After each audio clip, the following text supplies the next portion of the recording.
Hi everyone, welcome to Vantas happy home. గారెలు ఎప్పుడు చేసినా ఆయిల్ పీల్చకుండా అలాగే గట్టిగా రాకుండా సాఫ్ట్గా ఉంటూ పైన క్రిస్పీగా ఉండాలి అంటే మెయిన్ మనం పిండి కరెక్ట్గా రుబ్బుకోవాలండి. ఆ పిండి కరెక్ట్గా రుబ్బుకుని ఆ గారి పిండితో తీపి గారెలు, మజ్జిగ గారెలు, ఇలా 3 రకాల గారెలు ఎలా చేసుకోవాలో ఈ వీడియోలో డీటెయిల్గా చూపించేస్తాను. ఫస్ట్ అయితే 2 కప్పుల పట్టున్న మినపప్పుని తీసుకుంటున్నాను. మీరు నార్మల్ మినపగుళ్ళు తీసుకోవచ్చు, పట్టు లేనిది కూడా తీసుకోవచ్చు. ఈ మినపప్పుని ఒకసారి శుభ్రంగా వాష్ చేసుకుని మినపప్పు మునిగేంతలా వాటర్ వేసి మూత పెట్టేసుకుని ఒక 6 అవర్స్ అయితే నానబెట్టుకోవాలి. బాగా నానిన మినపప్పుని 3-4 టైమ్స్ శుభ్రంగా వాష్ చేసుకోవాలి. ఇక్కడ పట్టున్న మినపప్పుతో గారె వేస్తే గారెలు అనేవి కొద్దిగా బ్లాక్ కలర్ వస్తుందండి. వీడియో తీస్తున్నాను కాబట్టి వాష్ చేసినప్పుడు పట్టు మొత్తం కూడా తీసేసాను. 6 అవర్స్ నానింది కాబట్టి పట్టు కూడా ఈజీగానే రిమూవ్ అయిపోతుంది.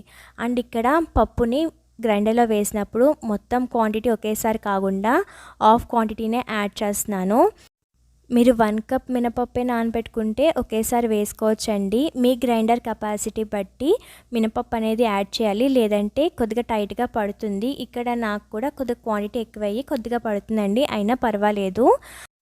స్టార్టింగ్ వాటర్ ఎక్కువ వేసేసి పిండిని అస్సలు రుబ్బద్దండి. పిండి అనేది పుర్రుగా అయిపోయి ఆయిల్ పీల్చేస్తుంది. ఇలాగా జస్ట్ కొద్దిగా వాటర్ వేసుకుంటూ కొద్దిగా హ్యాండ్తో కానీ ఏదైనా స్పూన్తో కానీ మిక్స్ చేసుకోండి ఇలా బ్యాటర్ని. అప్పుడు ఒక చోట నలగడం ఒక చోట నలగకపోవడం లాంటి ప్రాబ్లం ఉండకుండా మొత్తం కూడా ఈవెన్గా నలుగుతుంది. చాలా ఫాస్ట్గా అయిపోతుందండి. జస్ట్ 5 to 10 మినిట్స్లో పిండి అనేది నలిగిపోతుంది. టైం కూడా ఏమీ తీసుకోదు. అండ్ నెక్స్ట్ ఇలా కొద్దిగా మళ్ళీ నలుగుతున్నప్పుడు ఇంకొక 1 టేబుల్ స్పూన్ కానీ హాఫ్ టేబుల్ స్పూన్ అలా కొద్దిగా మాత్రమే వాటర్ యాడ్ చేయండి. మీకు లాస్ట్లో కన్సిస్టెన్సీ కూడా ఎలా ఉండాలో చూపిస్తాను. ఆ కన్సిస్టెన్సీ ఉండేలాగా మధ్య మధ్యలో వాటర్ వేసుకుంటూ మీరు మిక్స్ చేసుకుంటూ గ్రైండ్ చేయండి. పిండి రుబ్బడం అస్సలు రాని వాళ్ళైతే కొంచెం జాగ్రత్తగా మరీ లోపలికి కాకుండా ఇలా సైడ్స్ మాత్రమే క్లియర్ చేస్తూ రుబ్బండి. పర్ఫెక్ట్గా గ్రైండ్ చేసే వాళ్ళకి ఈ వీడియో కొంచెం సిల్లీగానే ఉంటుంది. ఏంటి పిండి రుబ్బడం కూడా వీడియోనా అని. కాకపోతే కొంతమందికి ఎలా పర్ఫెక్ట్గా గ్రైండ్ చేయాలో రాదు.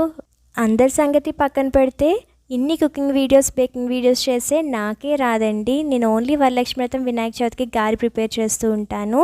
ఎప్పుడు చేసినా ఆయిల్ పీల్చుతూ ఉంటుంది. అప్పుడు మళ్ళీ 1 టేబుల్ స్పూన్ గోధుమ పిండి కానీ వరిపిండి కానీ యాడ్ చేస్తేనే పర్ఫెక్ట్గా వస్తుంది. ఈసారి అలా కాదు, నేను నేర్చుకుని నాకులా రాని వాళ్ళకి కూడా ఈ వీడియో హెల్ప్ఫుల్ అవుతుందని అమ్మ చేత గారి అయితే ప్రిపేర్ చేయించాను. ఆ వీడియోని మీతో షేర్ చేస్తున్నాను. ఇక్కడ పిండి చూస్తున్నారు కదా, చాలా ఫాస్ట్గానే మెత్తగానే నలిగిపోతుంది. నేను అస్సలు వీడియో ఫాస్ట్ ఫార్వర్డ్ పెట్టలేదు. తీసిన వీడియోని సేమ్ మీకు ప్రజెంట్ చేస్తున్నాను. అండ్ సాల్ట్ని పిండి మొత్తం కూడా పూర్తిగా నలిగిన తర్వాత గ్రైండర్లోనే మీరు కొద్దిగా యాడ్ చేసుకోవచ్చండి తగినంత. ఇక్కడ అమ్మ ఇప్పుడు యాడ్ చేయట్లేదు. ఇంకొక బ్యాచ్ కూడా పిండి ఉంది కదా, అది కూడా వేసిన తర్వాత ఒకేసారి అయితే సాల్ట్ వేస్తారు. మీరు ఇక్కడే యాడ్ చేసేసుకోవచ్చు. ఇలా పిండి పూర్తిగా నలిగిన తర్వాత పిండి కన్సిస్టెన్సీ ఇలా ఉండాలండి.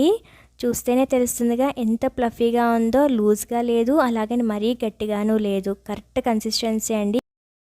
ఈ కన్సిస్టెన్సీలో పిండి రుబ్బితే అస్సలు ఆయిల్ పీల్చదు, గారి కూడా గట్టిగా రాదండి. సాఫ్ట్గా వస్తుంది, పై లేయర్ క్రిస్పీగా ఉంటుంది. అండ్ నెక్స్ట్ ఇలా రుబ్బిన పిండిని ఇలా సైడ్ నుంచి మొత్తం కూడా తీసేసుకొని నెక్స్ట్ బ్యాచ్ కూడా మినపప్పు వేసి సేమ్ ప్రాసెస్లో రుబ్బేసుకోవడమే.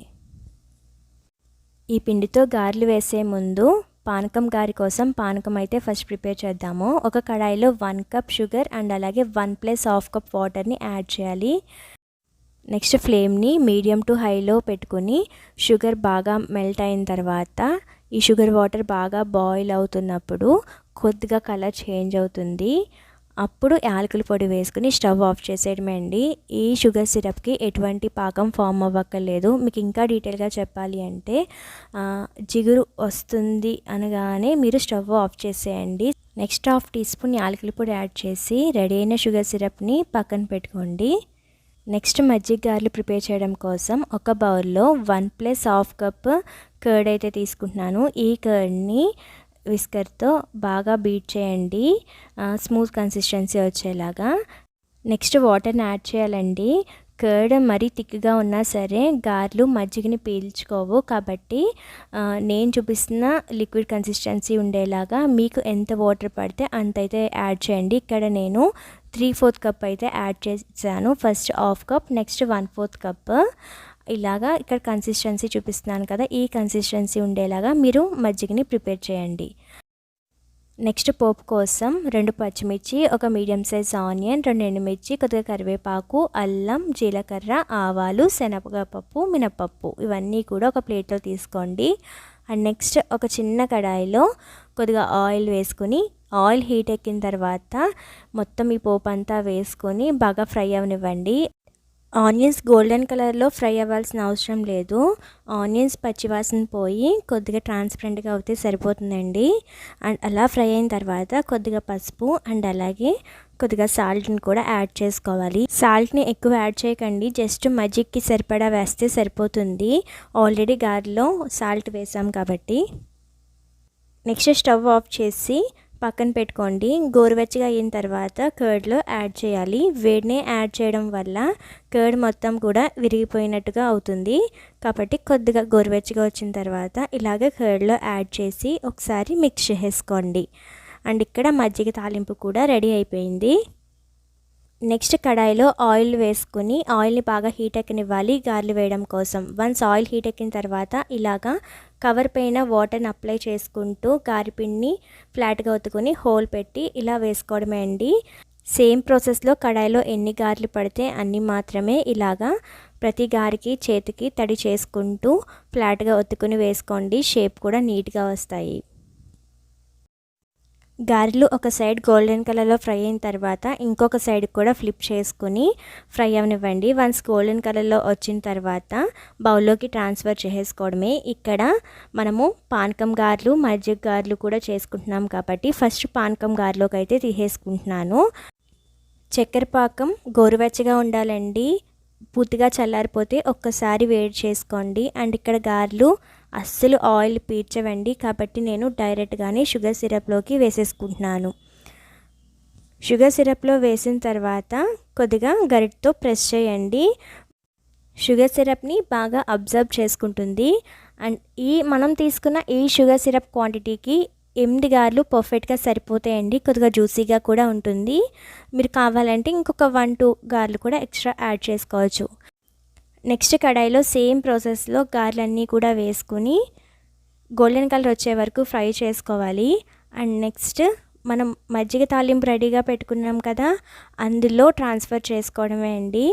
అండ్ వేసినప్పుడు కొద్దిగా ప్రెస్ చేస్తే సరిపోతుంది. కరెక్ట్గా ఈ మజ్జిగ క్వాంటిటీకి కూడా 8 గారెలు పర్ఫెక్ట్గా సరిపోతాయి. అండ్ పోపులో ఆనియన్ యాడ్ చేసాం కదా, దేవునికి నైవేద్యంగా పెట్టినప్పుడు ఉల్లిపాయ వెల్లుల్లి వేయం కాబట్టి పోపులో ఉల్లిపాయని తీసేసి నార్మల్ పోపు పెట్టుకోండి, సరిపోతుంది.